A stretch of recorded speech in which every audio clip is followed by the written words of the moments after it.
Good afternoon, dear students. Let's continue our chapter number 5, Coal and Petroleum.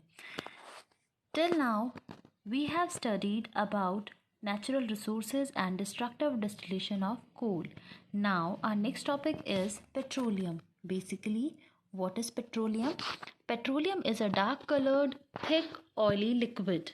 That means petroleum किस तरीके का होता है? कलर में डार्क होता है, थिक होता है और ऑयली टेक्सचर का होता है. It has unpleasant smell. इसकी स्मेल अच्छी नहीं होती है. ठीक है. In Greek language Petra means rocks and oleum means oil. So the word petroleum means oil from rocks. ठीक है. पेट्रोलियम वर्ड ग्रीक लैंग्वेज से लिया गया है. ठीक है. उसमें दो वर्ड्स होते हैं, पेट्रा एंड ओलियम. पेट्रा का मीनिंग रॉक होता है एंड ओलियम का मीनिंग होता है ऑयल. तो अगर हम दोनों वर्ड्स को कंबाइंड कर दें तो पेट्रोलियम का मीनिंग क्या हो गया? Oil from rocks. That means वो ऑयल जो हमें रॉक्स से मिलता है. ठीक है. रॉक्स मीन्स चट्टाने. ठीक है. Formation of petroleum. Now we will see how the petroleum is formed. Petroleum was formed by the decomposition of the dead remains of plants and animals buried under the sea millions of years ago. That means इस procedure में time कितना लग रहा है? Millions of years ago. ये बहुत ही slow procedure है. ठीक है. पेट्रोलियम किस तरीके से फॉर्म हो रहा है? जो dead remains of plants and animals हैं उनको जब अंडर द सी किसी रीज़न से वो दब जाते हैं तो due to high pressure and temperature वो धीरे धीरे किस में कन्वर्ट हो जाते हैं? पेट्रोलियम के अंदर. ठीक है. दैट मीन्स उनके डीकम्पोजिशन से पेट्रोलियम फॉर्म हो रहा है. ठीक है. अब जो हमें पेट्रोलियम मिल रहा है लिक्विड फॉर्म में वो कैसा होता है? Petroleum is a mixture of several hydrocarbons having 1 to more than 100 carbon atoms. ठीक है. पेट्रोलियम में सेवरल हाइड्रोकार्बन्स होते हैं. Hydrocarbons means hydrogen plus carbon. ठीक है. वो कंपाउंड जो हाइड्रोजन और कार्बन के मिलने से बनते हैं. ठीक है. इसमें number of carbon atoms very कर सकते हैं. 1 से लेके hundreds of carbon atoms include हो सकते हैं. ठीक है. तो उन सब का मिक्सचर होता है पेट्रोलियम. ठीक है. Now see the figure formation of petroleum. ठीक है. इस फिगर में अगर हम देखें तो देखिए यहाँ पे हमें लैंड शो की गई है, यहाँ पे सी ये ब्लू कलर में शो किया है. ठीक है. इस सी के नीचे बताया है कि लिविंग थिंग्स जब डेड हो जाती हैं तो वो सी के नीचे इस तरीके से दब जाती हैं. ठीक है. और वो वापस से क्या बना लेती हैं? Layers of sediments. ठीक है. डेड रिमेन्स को ही तो हम कहते हैं सेडिमेंट्स. तो वो भी क्या करती हैं? उस लेयर के नीचे दब जाती हैं. ठीक है. जब इन लिविंग थिंग्स के ऊपर भी और भी ज़्यादा लेयर्स जमती जाएंगी. ठीक है. तो उनके वेट का जो प्रेशर पड़ेगा इस पे उसके कारण ये किस में कन्वर्ट होने लगेंगी? पेट्रोलियम में. ठीक है. उनका क्या होने लग जाएगा? डीकम्पोजिशन होने लग जाएगा. ठीक है. तो यहाँ पे सेकंड फिगर देखिए, यहाँ पे बहुत सारे लेयर्स ऑफ सेडिमेंट्स हैं और इनके बीच में ब्लू कलर में हमें क्या शो किया गया है? पेट्रोलियम. दैट मीन्स ये लिविंग थिंग्स किस में कन्वर्ट हो जाएंगी? इस तरीके से पेट्रोलियम में. लेकिन ये एक क्विक प्रोसीजर नहीं है, इसमें मिलियंस ऑफ ईयर्स लग रहे हैं. दैट मीन्स ये बहुत ही ज़्यादा स्लो प्रोसीजर है. ठीक है. It is believed that millions of years ago, the plant and animals which lived in the sea died. Their dead bodies sank to the bottom of the sea and were soon covered with clay and sand, as I discussed. Okay. Over millions of years, under high pressure and temperature, and in the absence of air, the dead remains of plants and animals were slowly converted into petroleum. ठीक है. जब जो dead remains हैं उनके ऊपर layer जम जाएगी clay और सैंड की, और वो लेयर धीरे धीरे धीरे धीरे थिक होती जाएगी, मोटी होती जाएगी. सेवरल लेयर्स जम जाएंगी तो उनके कारण हाई प्रेशर इम्पोज होगा और अर्थ के अंदर टेम्परेचर भी हाई होता है. तो हाई प्रेशर और टेम्परेचर जो है, एब्सेंस ऑफ एयर में एयर की एब्सेंस रहेगी. अंदर तो एयर होती नहीं है अर्थ क्रस्ट के नीचे, तो वहाँ पे एब्सेंस ऑफ एयर में डीकम्पोजिशन के थ्रू पेट्रोलियम बनेगा. ठीक है. Now, the petroleum then passed through porous rocks and got trapped between non-porous, impervious rocks. A more volatile component of petroleum called natural gas forms a cover over it.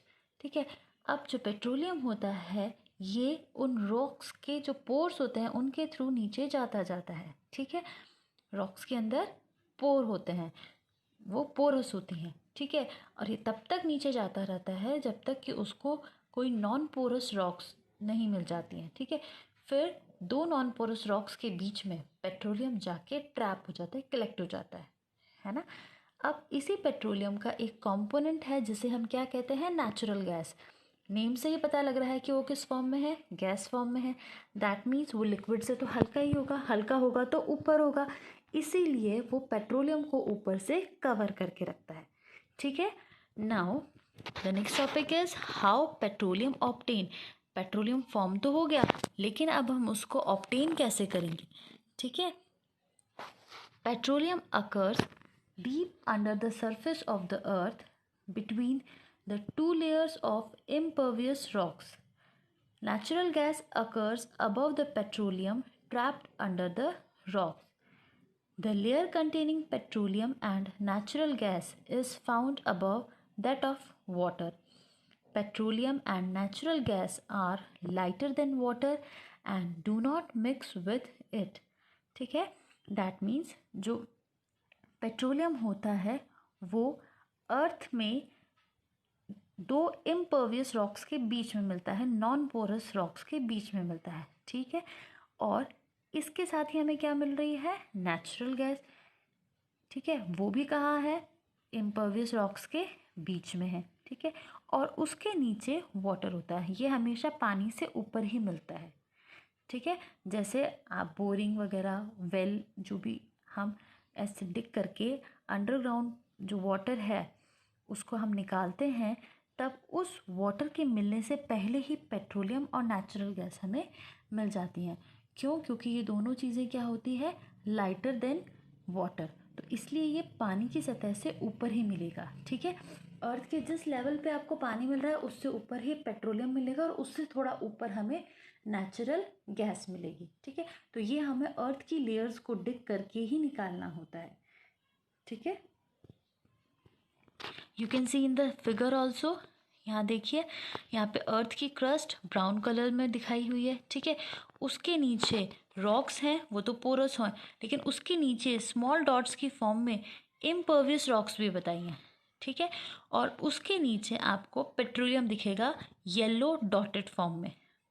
ठीक है, उसके नीचे blue colour में आपको water show किया है और वापस नीचे क्या आ गई है, इम्पर्वियस रॉक्स. ठीक है, यहाँ मिडल में आपको नेचुरल गैस शो की हुई है कि इसके ऊपर वाली लेयर जो है, पेट्रोलियम के ऊपर वाली लेयर, वो क्या है, नेचुरल गैस की.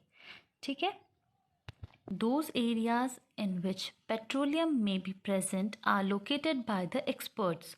At such places, petroleum is obtained by drilling holes called oil wells into the earth's crust by machines called drilling rigs. ठीक है, तो जिन मशीन्स के थ्रू पेट्रोलियम हम ऑब्टेन कर रहे हैं उनको हम क्या कह रहे हैं, ड्रिलिंग रिग्स. नाम से हमें क्या पता पड़ रहा है, ये ड्रिल करती हैं.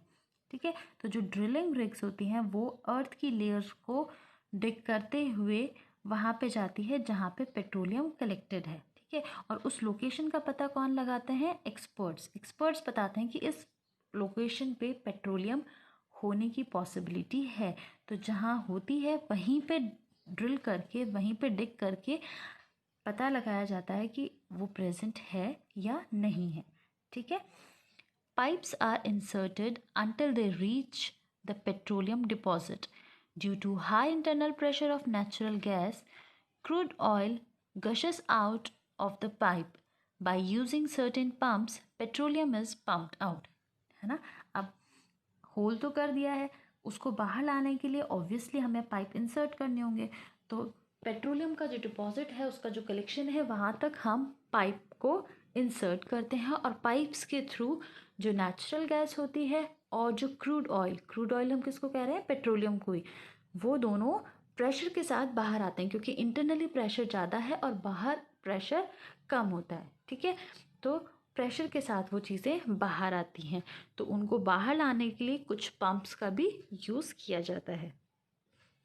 In India, petroleum is found in Assam and Gujarat. It is also found in the river basins of Godavari and Krishna. ना इंडिया में पेट्रोलियम आसाम एंड गुजरात में मिलता है और गोदावरी एंड कृष्णा के रिवर बेसिन्स पे भी मिलता है। Petroleum is also found under the seabeds at a distance of 150 kilometers from Mumbai called Mumbai High. Mumbai high जो है वो मुंबई से 150 किलोमीटर्स दूर है, वहाँ पे भी सी बेड के नीचे पेट्रोलियम मिलता है। ठीक है, आपको फिगर में भी शो किया हुआ है। Okay, the next topic is refining of petroleum. Petroleum is a complex mixture of various constituents such as petroleum gas, petrol, kerosene, diesel, lubricating oil, fuel oil, paraffin wax, etc. It cannot be used in the form in which it exists. Thus, it is known as crude oil. We need to separate various constituents of petroleum, so it has to be purified or refined. The process of separating various constituents or useful fraction of petroleum is known as refining of petroleum. ठीक है, तो अब refining of petroleum क्या है? Refining means purification, purification of petroleum. ठीक है, जैसे हमने अभी बताया था कि पेट्रोलियम जो है वो बहुत सारे हाइड्रोकार्बन्स का मिक्सचर है. तो जब वो मिक्सचर है तो एज अ मिक्सचर पेट्रोलियम हमारे लिए यूज़फुल नहीं है. उसके अलग अलग जो कंस्टिट्यूएंट्स हैं, जो अलग अलग कंपोनेंट्स हैं, वो हमारे लिए यूज़फुल है. तो हमें क्या करना होता है? उसके सारे कंपोनेंट्स को अलग करना होता है, सेपरेट आउट करना होता है. नेचर में पेट्रोलियम जिस फॉर्म में प्रेजेंट होता है उसको हम उसी फॉर्म में यूज़ नहीं कर सकते. ठीक है, उसकी इस नेचुरल फॉर्म को हम क्या बोलते हैं? Crude oil. ठीक है, और क्रूड ऑयल को जब हम रिफाइन कर लेते हैं तब हम उसके अलग अलग कॉन्स्टिट्यूएंट्स को या उसके अलग अलग फ्रैक्शंस को यूज़ कर सकते हैं. ठीक है, अब डायग्राम में हम देख सकते हैं पेट्रोलियम रिफाइनरी. ठीक है, ये इंटरनली किस तरीके से हम शो कर सकते हैं? इस डायग्राम के थ्रू, है ना. इसकी रिफाइनिंग का कंप्लीट प्रोसीजर एक्सप्लेन्ड नहीं है, लेकिन एक ब्रीफ आइडिया आपको इस डायग्राम से लग जाएगा. देखिए, यहाँ पे एक फर्नेस है जिसमें शो किया हुआ है कि 400 डिग्री सेंटीग्रेड तक टेम्परेचर होता है. यहाँ से क्रूड ऑयल अंदर जा रहा है. ठीक है, क्रूड ऑयल 400 डिग्री सेंटीग्रेड तक यहाँ पे गर्म होगा, है ना. उसके बाद यहाँ पे अलग अलग सेक्शंस आपको दिखाई दे रहे हैं, है ना. हर सेक्शन में 2 बबल कैप लगे हुए हैं. बबल कैप क्या करता है? जब फर्नेस में सारे हाइड्रोकार्बन्स का मिक्सचर गर्म होने लगता है तो जैसे जैसे जिस कंपोनेंट का बॉइलिंग पॉइंट रीच होता जाता है वो किस में कन्वर्ट हो जाएगा? वेपर में. वेपर जो है वो लिक्विड से हल्की होती है तो वो ऊपर की साइड जाएगी. ठीक है, तो जैसे जैसे वेपर में कंपोनेंट्स कन्वर्ट होते जाएंगे उनकी वेपर जो होगी वो प्रेशर डालेगी अपर साइड. ठीक है, और वो इस बबल कैप को ओपन करके नेक्स्ट सेक्शन में एंटर हो जाएगी. ठीक है, वेपर को अगर हम और हीट देंगे तो क्या होगा? उसके एटम्स और भी ज़्यादा वेलोसिटी से मूव करने लगेंगे. ठीक है, इससे प्रेशर और इंक्रीज होगा तो वो इजीली इस बबल कैप को हटा देंगे. ठीक है, इसके साथ ही जिन कंपोनेंट्स का बॉइलिंग पॉइंट हाई है वो इस बबल कैप से टकरा करके कंडेंस हो जाएंगे और वो नीचे वाले सेक्शन में ही रह जाएंगे. ठीक है, तो सपोज करो अगर किसी कंपोनेंट का बॉइलिंग पॉइंट 50 डिग्री सेंटीग्रेड है. ठीक है, और किसी का 150 डिग्री है. 50 डिग्री सेल्सियस वाला कंपोनेंट जल्दी से वेपर में कन्वर्ट हो जाएगा. उसकी वेपर बबल कैप हटा करके ऊपर वाले सेक्शन में चली जाएगी. और हीट करोगे तो उसका वाला बबल कैप हटा के भी और ऊपर चली जाएगी. इस तरीके से जाते जाते अपर मोस्ट साइड चली जाएगी. ठीक है, अपर मोस्ट सेक्शन में कलेक्ट हो जाएगी. और जिसका 150 है वो फर्स्ट सेक्शन से सपोज सेकंड में भी आ गया, थर्ड में भी आ गया, लेकिन वो क्या करेगा? धीरे धीरे जैसे जैसे बबल कैप से टकराता जाएगा, क्योंकि उसके एटम्स की वेलोसिटी उतनी ज़्यादा नहीं होगी, तो वो क्या करेगा? उस बबल कैप से टकरा करके वापस से कंडेंस होकर के लिक्विड में फॉर्म हो जाएगा और नीचे आ जाएगा. ठीक है। तो इस तरीके से जिसका बॉइलिंग पॉइंट कम होता है वो तो ऊपर वाले सेक्शन में जाते जाते हैं, और जिसका बॉइलिंग पॉइंट हाईएस्ट होता है वो लोअर मोस्ट वाले सेक्शन में रह जाता है, ठीक है। तो इस तरीके से हम देख सकते हैं कि अलग अलग सेक्शंस डिफाइंड है। सबसे ऊपर वाला सेक्शन किसका है? पेट्रोलियम गैस का। Then second one is of petrol, next आपका केरोसिन का, नेक्स्ट डीजल का, फिर फ्यूल ऑयल का, और लास्ट में ल्यूब्रिकेटिंग ऑयल, ठीक है।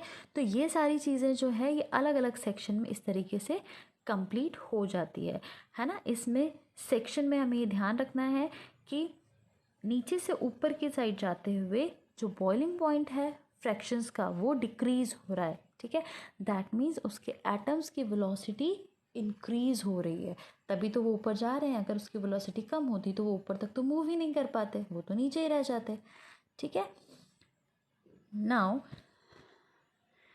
petroleum refineries in India are located at Chennai, Cochin, Mathura, Digboi, Mumbai, Koyali, Haldia and Barauni etcetera, ठीक है। तो आपको ये प्लेसेस याद रखने हैं कि कहाँ कहाँ पे इंडिया में पेट्रोलियम रिफाइनरीज होती हैं। Now, the various constituents of petroleum and their uses are given in the table 5.1. आपको इस 5.1 वाली टेबल में से अलग अलग constituents पेट्रोलियम के देखने हैं, उनके बॉइलिंग पॉइंट सामने दिए हुए हैं, नंबर ऑफ कार्बन एटम्स दिए हुए हैं और उनके यूसेज दिए हुए हैं, ठीक है। इन सब को लर्न करना है, ठीक है। So what are the constituents of petroleum?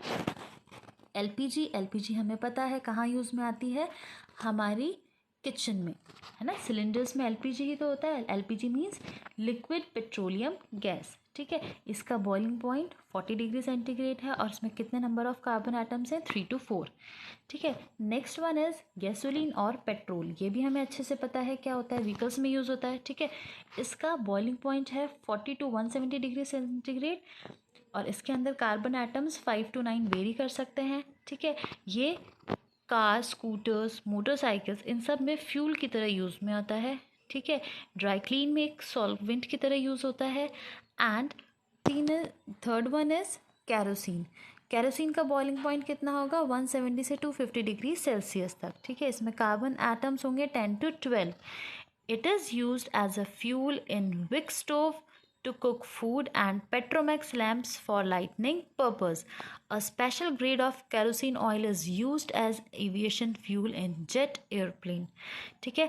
तो जेट एरोप्लेन्स में जो केरोसिन ऑयल यूज़ हो रहा है उसको हम क्या बोल रहे हैं? एविएशन फ्यूल बोल रहे हैं, ठीक है। Now the next one is diesel. Diesel का बॉइलिंग पॉइंट हमारा 250 डिग्री सेल्सियस से 350 डिग्री सेल्सियस तक होगा। इसमें नंबर ऑफ कार्बन एटम्स होंगे 13 to 15। It is used as a fuel for heavy vehicles like buses, trucks, tractors, railway engines, and ships.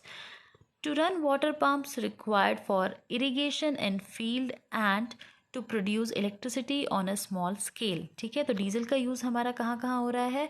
Water pumps में, vehicles में, heavy vehicles में, और electricity produce करने के लिए जनरेटर्स वगैरह में भी यूज़ में होता है, ठीक है। Now the next one is fuel oil. Fuel oil का बॉइलिंग पॉइंट गिवन है 350 से 400 डिग्री सेल्सियस। इसमें नंबर ऑफ कार्बन एटम्स कितने हैं? 15 to 17। It is used as an industrial fuel for furnace and boilers, ठीक है। इंडस्ट्रियल यूज़ में होगा कहाँ पर? फर्नेसेस एंड बॉयलर में एज अ फ्यूल, ठीक है। नेक्स्ट है ल्यूब्रिकेटिंग ऑयल। ल्यूब्रिकेटिंग ऑयल में भी नंबर ऑफ कार्बन एटम्स हमारे कितने हैं? 17 to 20। ये मशीनरीज में एज अ ल्यूब्रिकेट यूज़ होता है, ठीक है। फिर next one is paraffin wax. Paraffin wax का बॉइलिंग पॉइंट 400 डिग्री सेल्सियस से भी ज़्यादा होता है। कार्बन एटम्स 20 to 30 होते हैं। It is used for making candles, cosmetics such as face creams, Vaseline, ointments, wax paper, toilet goods, and grease. Okay. The last one is bitumen. The number of carbon atoms present in bitumen is 30 to 60. It is used for making road surfaces and paints, damp-proof foundation of building, coating the underside of electric poles to prevent them from rusting. Okay, तो आपको ये सारे usages याद रखने हैं, ठीक है।